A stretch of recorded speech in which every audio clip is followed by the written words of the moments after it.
Hi, I am Stacey Dom, and I'm going to share with you guys why I'm waiting on God. My whole life I was a Christian. I was born and raised in the church. I have a family who believes, so in that sense I've been really lucky. However, haven't always done what I'm supposed to do. I was really good for the most part growing up. It wasn't until I was like 17 that I had my first boyfriend, and kind of where that downward spiral kind of started. We dated 2 years, and I did a lot of things I wasn't supposed to be. He wasn't a Christian, and I went more towards his direction than bringing him into the light. Um, and I think that kind of started my trend of dating guys who weren't Christian. And that's never a good thing because instead of bringing them up, they tend to bring you down. I didn't do awful. I didn't really start heading in the wrong direction until I hit my 21st birthday. Party age, woohoo. I started drinking. I wasn't a crazy drinker, but I did get involved in that lifestyle. Uh, I'd go out to the bars. I loved dancing. I did dance in high school, so hey, why not dance when you go to the clubs? So I did that. It was fun to me, but it had its limits. I wasn't a big drinker, so that didn't really appeal to me as much, but I did it anyways. Um, I think my biggest, life changer was when I met this guy. He was a friend of a friend. We met on Mill. He didn't appeal to me at first, but he seemed like a really nice guy, so I hung out with him more. He paid for the drinks. I'm like, cool. So I started inviting him to hang out. As we hung out more, I'm like, oh, cool, I like this guy. He seemed nice, so we started dating. We ended up dating 2 years, and in the course of that whole thing, my life just kind of changed.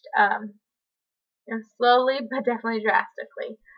I didn't realize how it was going and where it was heading at first, but in that process, it made me a lot of who I am now. We dated for months, and he wouldn't call me his girlfriend, so that kind of nudged at me, oh, am I not good enough? That kind of thing. And I think that was his plan. He slowly etched away at me. I'd always been raised to know that I'm someone special, that God has a plan for me, that I'm his precious daughter, and he kind of etched all those thoughts away from me. Things happened. I was in situations I shouldn't have been in, and awful things that he twisted and, turned against me. So towards the middle of the relationship, he made me feel like I'm even lucky to be that he's with me because I'm the B word, I'm a C word, and I'm all these awful things. So I should just be kissing the ground that I get to date him. And for some reason, kind of stuck with me, and I believed it almost. I can't say I ever really believed it because I knew better, but sometimes we don't always listen to what we know. So I continued to date him. Didn't get awful as until time went on. He started to get meaner. I started to turn away from him. I didn't really like to go out drinking because it wasn't worth it to me. But he was a drinker, so he'd go out partying till 2 in the morning and then make me come pick him up. And I couldn't say no because I'd be a bad person that wanted him to die if I didn't pick him up because he would just drive, and how dare I? So I would just get up. It wasn't worth a fight, so I'd go pick him up.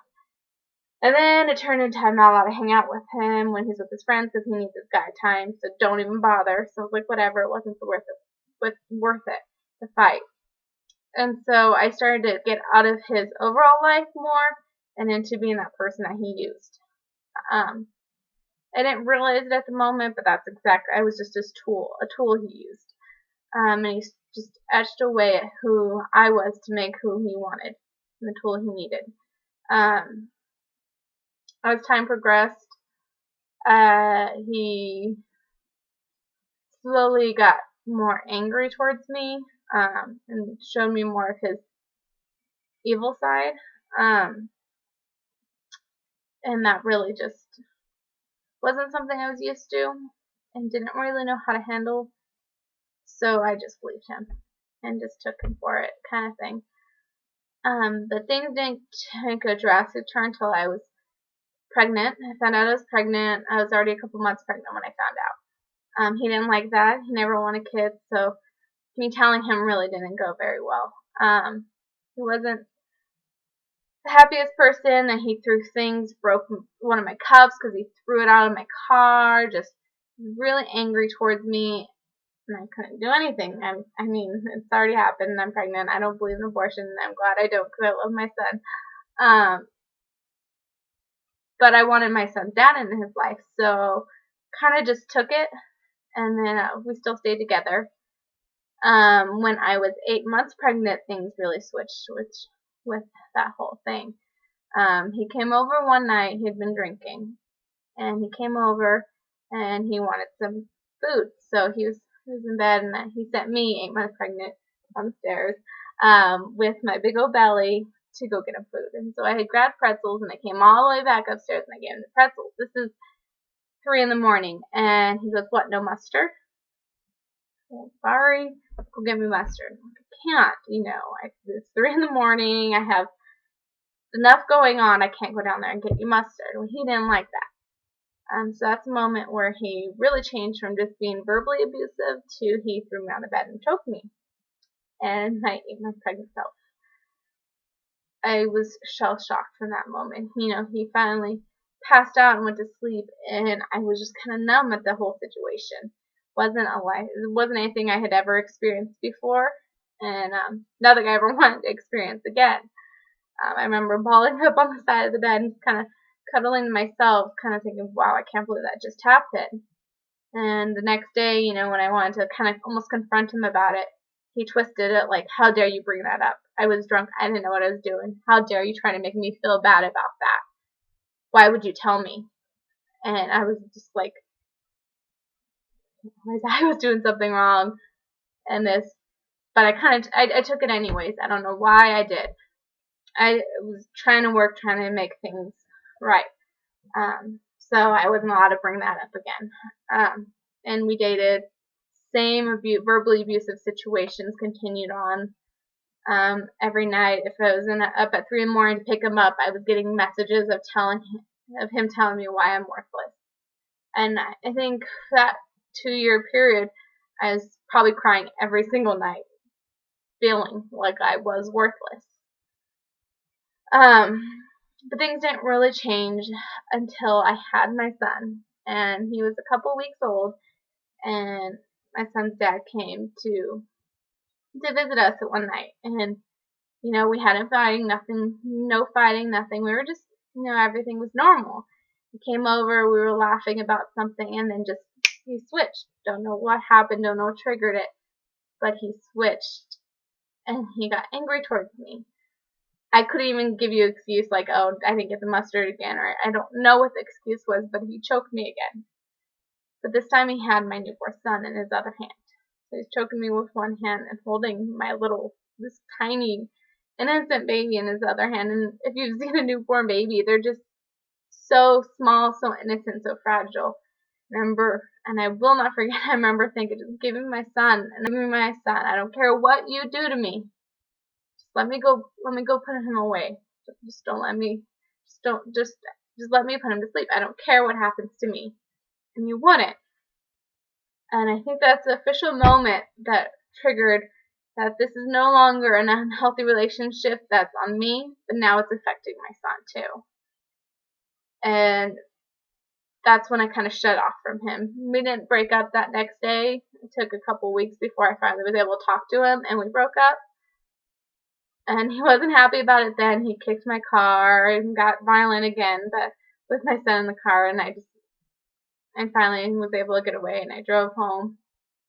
And we haven't dated since, and I actually haven't dated anybody since. I didn't turn my life around right then.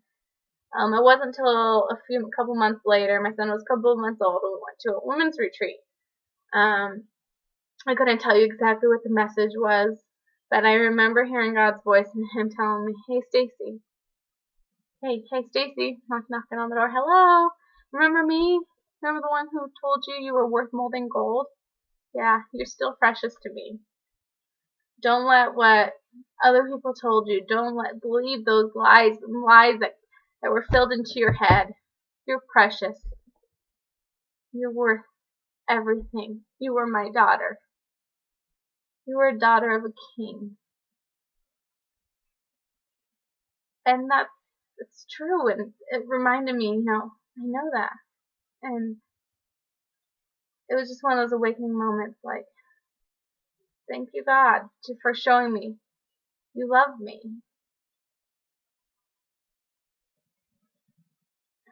It was, yeah, I think that was the moment I kind of turned my life around and ignored the lies that I've been told and believed the truth. God has a plan for me. He has a plan for you. And I've made the choice and I've made the stand to wait on God's plan. Not one where someone's telling me I'm worthless. Not the plan that's destroying my character. Not the plan where I cry every night. It's the plan that is full of love. Love for me. Love through me. And He has someone who's not going to tear me down, but someone who's going to build me up in my future. And that's what I'm going to wait on. I'm going to wait on that perfect plan that God has for me and God has for my son. Who am I to try and interfere and intervene and make the wrong choices and hurt myself in these awful, awful situations when God has something way better than that for me? I'm not going to get in His way. I'm making the stand and I am making the choice. And I am waiting on God. And I hope you too will take this stand with me to wait on God. Thank you for listening to my story. I hope you have a good day. Bye.